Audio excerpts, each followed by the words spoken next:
সবাই বলে সময় সবচেয়ে ভালো বার্নলের কাজ করে, তাই সময়কে সময় দাও।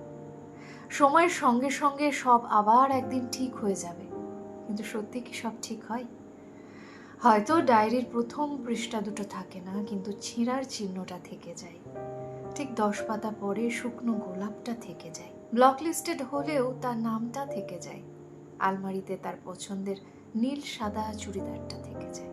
পার্সে রাখা ফটোটা একেবারে ঝাপসা হয়ে গেলেও কোথাও না কোথাও ঠিকই থেকে যায়। ইনবক্সে কিছু স্টার দেওয়া মেসেজ থেকে যায়। টাইম লাইনে অনলি মি করে রাখা কিছু ছবি থেকে যায়। তার দেওয়া ডাকনামটা থেকে যায়।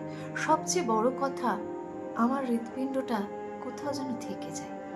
আসলে ভাঙার পর জুড়তে গেলে, লেখার পর মুছতে গেলে, ছেঁড়ার পর ঢাকতে গেলে, আর পোড়ার পর সারতে গেলে দাগ রয়ে যায়। যদি মনে রাখার পাসওয়ার্ডটা চেঞ্জ করে ভুলে থাকার পাসওয়ার্ডে বদলে দেওয়া যেত, হয়তো সব ঠিক হয়ে যেত। কিন্তু তা যখন সম্ভব নয়, তখন সব কিছু ঠিক হয় না।